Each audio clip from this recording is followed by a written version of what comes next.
सरकार ने प्रधानमंत्री ने खुद जैसे नोटबंदी तय करी, वैसे ही अपने आप अकेले ये तय कर लिया कि हम पूरे देश में लॉकडाउन कर देंगे। उससे एक दिन पहले सारे चीफ सेक्रेटरीज की मीटिंग हुई होम सेक्रेटरी से। उन लोगों ने तय किया कि नहीं, जिन डिस्ट्रिक्ट्स में ये फैला है वहीं पर लॉकडाउन होना चाहिए। लेकिन उसी दिन रात में आके प्रधानमंत्री ने अनाउंस कर दिया कि पूरे देश में लॉकडाउन होगा। कोई एक्सपर्ट्स को कंसल्ट नहीं किया गया। एक्सपर्ट ग्रुप जो बनाया उसकी मीटिंग तक नहीं हुई। उससे पहले ही प्रधानमंत्री ने खुद अनाउंस कर दिया कि हम लॉकडाउन करेंगे। डिजास्टर मैनेजमेंट एक्ट में जो मिनिमम स्टैंडर्ड ऑफ रिलीफ आपको ले डाउन करना था कि भाई ये लोग जो बेरोजगार हो जाएंगे उनको वो क्या करेंगे, कहां से खाएंगे, कहां से अपने बच्चों के लिए कुछ कर पाएंगे, अपनी फैमिली के लिए कुछ कर पाएंगे, उनको कुछ तो न्यूनतम पैसा देना चाहिए था। उसके लिए कुछ नहीं ले डाउन किया गया, कुछ दिया भी नहीं गया। और सब कुछ बड़े बड़े उद्योगपतियों के लिए करा जा रहा है। 10 लाख करोड़ से ज्यादा हमारे बैंकों का पैसा मालिया, नीरव मोदी, मेहुल चौकसी वगैरह लेकर भाग गए। 10 लाख करोड़ से ज्यादा। और उन लोगों को पकड़ने का बस एक ढोंग रचा जा रहा है। सबको भगा दिया गया हिंदुस्तान से। जब रघुराम राजन ने बोला कि ये बड़े बड़े मोटे मोटे उद्योगपति इस देश के बैंकों का हमारा पैसा लेकर भागने वाले हैं, उस चिट्ठी को दबा दिया गया, कोई एक्शन नहीं लिया गया, उनको भगा दिया गया, देश से फरार कर दिया गया। सारी पॉलिसीज अदानी अंबानी के हक में बनाई जा रही हैं और देश के आम लोगों को लूटा जा रहा है। हमारे इलेक्शंस में हम जानते हैं कि भाई पैसे का बोलबाला है। जिनके पास पैसे होते हैं वही खूब एडवर्टाइज कर लेते हैं, अपना खूब दिखा लेते हैं। पिछले इलेक्शन में ये कहा जाता है कि भाजपा ने 50,000 करोड़ रुपए, 50,000 करोड़ खर्च किए पिछले लोकसभा चुनाव में। पैसे की अहमियत कम करनी थी चुनाव में। उसके लिए जब इन्होंने नोटबंदी करी थी तो बोला था कि भाई हम नोटबंदी इसलिए कर रहे हैं कि कैशलेस इकोनॉमी हो जाए। अरे भाई, आम आदमी को तो आप कैशलेस नहीं कर सकते कि भाई वो सब कुछ बैंक के थ्रू करे, लेकिन पॉलिटिकल पार्टियों को और कैंडिडेट्स को तो कर सकते हैं। आप कानून बना सकते थे कि भाई उनको कैशलेस कर दीजिए, कि कानून बना दीजिए कि वो कोई पैसा अगर खर्च करें या पैसा लें तो सिर्फ बैंक के थ्रू हो। लेकिन वो नहीं किया। पॉलिटिकल पार्टीज की स्पेंडिंग पर लिमिट लगानी चाहिए थी, वो नहीं लगाई। उल्टे 3 कानून ऐसे बदल दिए गए कि जिससे कि पॉलिटिकल पार्टीज फॉरेन डोनेशन भी ले सके। यहां तो एनजीओ को परेशान किया जा रहा है कि भाई तुमने फॉरेन फंडिंग ले ली, पर जो कानून बना था वो इसलिए बना था कि पॉलिटिकल पार्टीज और पब्लिक सर्वेंट्स फॉरेन फंडिंग ना ले पाए, फॉरेन इन्फ्लुएंस में ना आ पाए। आपने उस कानून को बदल दिया कि अब पॉलिटिकल पार्टीज फॉरेन फंडिंग भी ले सके। आपने ये भी कानून बदल दिया कि कॉरपोरेशंस जो हैं अपने प्रॉफिट का 7.5% से ज्यादा पॉलिटिकल डोनेशंस नहीं दे सकते, वो लिमिट ही हटा दी। अब कितना भी दे सकते हैं आप, 100% पूरा भी दे सकते हैं, उससे ज्यादा भी दे सकते हैं। फिर एक आपने इलेक्टोरल बॉन्ड्स इंट्रोड्यूस कर दिए कि जिससे कि बैंक के थ्रू भी जो पैसा दिया जाए वो भी घूस के तौर पर अनोनिमस तरीके से दिया जा सके, कि कोई भी आदमी, कोई भी कंपनी जाकर इलेक्टोरल बॉन्ड्स खरीद ले, जो बेरर बॉन्ड्स होते हैं जिसमें किसी का नाम नहीं होता, 50 करोड़ के, 100 करोड़ के इलेक्टोरल बॉन्ड्स खरीद के और घूस के तौर पर भाजपा को दे दे। और इसीलिए भाजपा को 90% से ज्यादा इलेक्टोरल बॉन्ड्स का पैसा मिला है। आप पर्यावरण के सारे कानून बदल रहे हैं। इसलिए अभी आपने कोल लीज दे दी छत्तीसगढ़ में, झारखंड में, नो गो एरियाज में सारे आप उसके रेगुलेटरी कानून बदल रहे हैं कि कोई, जैसे 4 धाम की जो रोड है, पहले कानून ये कहता था कि 50 किलोमीटर से ज्यादा की अगर कोई रोड होगी तो उसका एनवायरमेंटल क्लियरेंस होगा। आपने उसको 9 हिस्सों में बांट दिया 500 किलोमीटर की रोड है, 11 हिस्सों में बांट दिया और बोल दिया कि अब कोई एनवायरमेंटल क्लियरेंस की जरूरत ही नहीं है। यानी कि एनवायरमेंटल कंसर्न्स की धज्जियां उड़ा दी गई और एक ऐसे मूर्ख प्रकाश जावड़ेकर को वहां बैठा दिया गया है जिसको पर्यावरण का कुछ भी नहीं आता। और ये हम देख रहे हैं कि सारे मंत्रालयों में हो रहा है कि ऐसे ऐसे लोगों को, निर्मला सीतारमण को फाइनेंस मिनिस्टर बना दिया है, कुछ भी नहीं आता फाइनेंस के बारे में, फिर भी उनको फाइनेंस मिनिस्टर बना दिया है। तो मतलब कोई कंसर्न नहीं है कि आम आदमी का क्या हो क्या ना हो, सब कुछ प्रोपेगेंडा से, दिखावे से चलाने की बात है। आपने नोटबंदी कर दी बगैर किसी से पूछे, रिजर्व बैंक के गवर्नर से भी नहीं पूछा, अपने फाइनेंस मिनिस्टर से भी नहीं पूछा, किसी एक्सपर्ट से नहीं पूछा, बस क्योंकि आप ये दिखावा करना चाहते थे कि हम काला धन को रोक लगाना चाहते हैं जी। और काला धन धनाधन बढ़ता जा रहा है, काला धन लेकर लोग भाग रहे हैं, काले धन को पॉलिटिकल पार्टीज को इलेक्टोरल बॉन्ड्स के द्वारा डोनेशन दे रहे हैं, लेकिन आप उसमें कोई रोक नहीं लगा रहे। तो देखो, रिफॉर्म्स की जहां तक बात है, अगर आज हम ये सवाल पूछें कि हमारी न्यायपालिका से कितने लोगों को असल न्याय मिल पा रहा है, तो उसका एक ईमानदार जवाब होगा कि शायद 1% को भी नहीं। उसके कई कारण हैं। पहला तो यह है कि आम आदमी तो इस न्यायिक व्यवस्था में घुस ही नहीं सकता बगैर वकील के।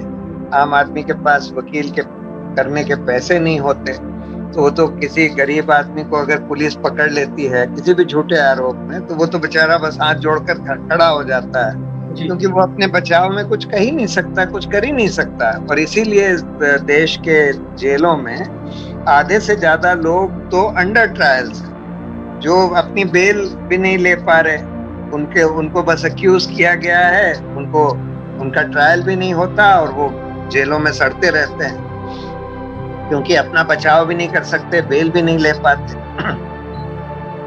तो पहला तो रिफॉर्म ये है कि हमको न्यायिक व्यवस्था को ऐसे सुधारना है, जैसे ग्राम न्यायालय का कानून है उसको कार्यान्वित करना है, जिससे कि एक इनफॉर्मल कोर्ट सिस्टम बन सके आम आदमी के केसेस के लिए, जो स्मॉल और पेटी केसेस होते हैं उनके लिए, जिसमें उनको वकील करने की जरूरत ना हो और जहां जल्दी से फैसले हो जाएं। और वहां दूसरा, हम लोगों को जो रेगुलर कोर्ट सिस्टम है उसको भी सुधारने की जरूरत है, वहां पर जजेस की संख्या बढ़ाने की जरूरत है, वहां पर अच्छे जजेस, बेटर जजेस नियुक्त होने की जरूरत है। उसके लिए हम लोगों को जुडिशियल अपॉइंटमेंट्स में पारदर्शिता लाने की जरूरत है और एक ऐसा ठोस आयोग बनाने की जरूरत है जो कि जजों का चयन बिल्कुल प्रॉपर तरीके से, सब चीजें देखकर, प्रॉपर क्राइटेरिया ले डाउन करके और ट्रांसपेरेंसी के साथ, पारदर्शिता के साथ करे।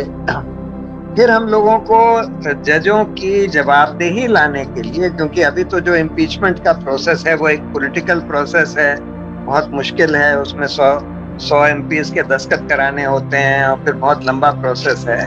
उसके बजाय हम लोगों को एक जुडिशियल कंप्लेंट्स कमीशन बनाने की जरूरत है, जो कि सरकार और न्यायपालिका दोनों से स्वतंत्र हो, high powered judicial complaints commission, जिनको हम लोग जजों के खिलाफ कंप्लेंट कर सकें और वो उसका इन्वेस्टिगेशन करके उस जज की बात सुनकर फिर तय कर सकें कि भाई इसके खिलाफ क्या एक्शन होने की जरूरत है, इसके खिलाफ चार्जेस ठीक हैं कि नहीं है।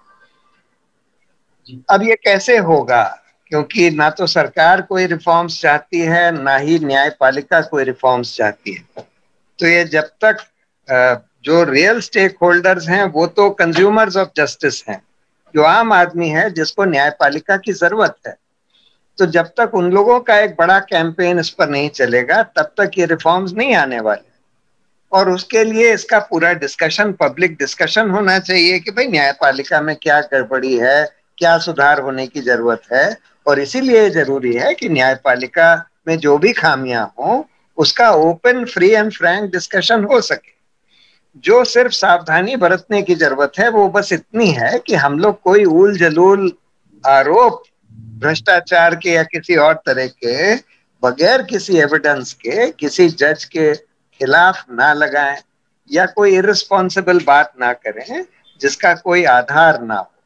रिस्पॉन्सिबल तरीके से सोच समझ के देख दाख कर हम लोग कुछ भी क्रिटिसिज्म कर सकते हैं, कुछ भी डिस्कशन कर सकते हैं किसी भी संस्था के बारे में, न्यायपालिका के बारे में भी, और उसको कंटेम्प्ट ऑफ कोर्ट नहीं माना जाना चाहिए, उस पर कोई रोक नहीं होनी चाहिए। Thank you sir. एक लास्ट सवाल है, वो 2 मिनट में लूंगा कि जैसा शुरुआत में भी हमारी बातचीत में आया कि जब आप एक नागरिक के रूप में आप ये सब काम करते हैं तो सरकार भी आपसे हमला करती है, और आपने कहा भी कि कैसे एंटी सीए प्रोटेस्टर को आज घसीटा जा रहा है दिल्ली दंगों को लेकर के।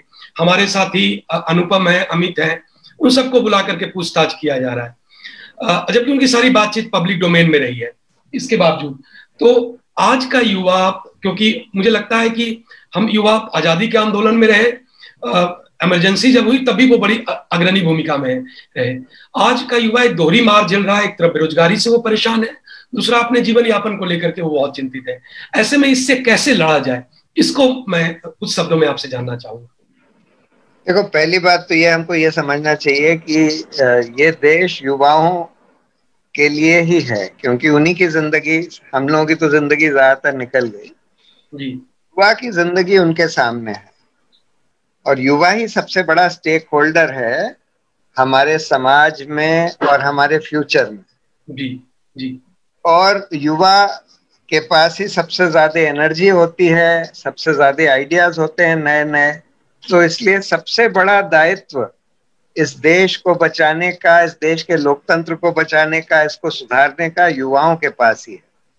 ये बात ठीक है कि हर एक जना अपनी अपनी समस्याओं से, निजी समस्याओं से भी जूझ रहा है, लेकिन इसके साथ साथ जितनी हमारी क्षमता हो उतना समय हम लोगों को पब्लिक इश्यूज और पब्लिक अफेयर्स के लिए देना चाहिए। और उसमें हम लोग, पहली बात तो पहले हमारा यूथ का दायित्व है कि वो पहले पढ़े, सोचे, समझे कि देश में हो क्या रहा है, समाज में हो क्या रहा है, क्या खामियां हैं, क्या सुधार होने चाहिए। जैसे कि एक ये किताब हम लोगों ने बनाई थी ना, रिक्लेमिंग द रिपब्लिक। जी सर, जी सर। ये इसमें बहुत अच्छे अच्छे विद्वानों ने पूरा इस पे विचार करके लिखा था कि भाई हमारे पूरे समाज में क्या क्या खामियां हैं, क्या क्या सुधार होने चाहिए हमारे पब्लिक पॉलिसीज वगैरह में। तो ये किताब सबको पढ़नी चाहिए। ये हमारे वेबसाइट पे है reclaimingtherepublic.in, जिससे कि ये समझ में आए कि भाई क्या प्रॉब्लम्स हैं, क्या उसके सॉल्यूशंस हैं। और समझने के बाद उस पर हम लोगों को कैंपेन भी चलानी चाहिए और बोलना भी चाहिए, बोलना चाहिए और कैंपेन चलानी चाहिए। तो और अगर उसके लिए आपको कोई पेनल्टी भी पे करनी पड़े, आपको अगर जेल में भी डालने की धमकी दें, आपके खिलाफ सेडिशन का केस चलाएं या कंटेम्प्ट का केस चलाएं, तो वो झेलने के लिए तैयार रहना चाहिए। जब तक हम एक युवाओं का एक ऐसा वो नहीं बनाते दल जो कि जेल में जाने से डरे नहीं। गांधी जी ने यही बोला था जी कि भाई जिस दिन जेल जाने का डर खत्म हो जाएगा उस दिन आप आजाद हो जाएंगे। तो इसलिए, क्योंकि देखिए, अगर बहुत सारे लोग खड़े हो जाते हैं तो किस किस को जेल में डालेंगे। अब जैसे कंटेम्प्ट के मामले में भी बहुत सारे लोग खड़े हो गए, बहुत सारे लोग वही वही चीज कहने लगे। जी। तो कितने लोगों को आप कंटेम्प्ट करेंगे, कितने लोगों को आप जेल में डालेंगे। जैसे वो आजादी के समय लोग कहते थे ना कि सरफरोशी की तमन्ना अब हमारे दिल में है, देखना है जोर कितना बाजुए का दिल में। उसी तरह से देखना है जेल में आपके कितनी जगह है। देख लिया है, देखेंगे, वो कहते हैं ना, जेल जगह है कितनी जेल में तेरे, देख लिया है देखेंगे। जोर है कितना जुल्म में तेरे, देख लिया है देखेंगे। वो जज्बा होना चाहिए हमारे यूथ में। ये बात ठीक है कि भाई हर एक आदमी को अपने निजी उसका भी परवाह करनी चाहिए। वो सब जो जरूरी है, न्यूनतम जो जरूरतें हैं उसको पूरा करने के लिए तो वो तो जरूरी है। उसके बगैर तो आप कोई एक्टिविज्म कर नहीं सकते। लेकिन जब वो तय हो जाए उसके बाद का समय देश और समाज के लिए देना चाहिए, क्योंकि हम लोगों का आज रिपब्लिक या हमारा लोकतंत्र एक बहुत नाजुक मोड़ पर खड़ा है। अगर उसको अब उसका जो डिक्लाइन है और डिके है, अगर उसको हमने अभी नहीं रोका तब फिर कुछ नहीं बचेगा बचाने।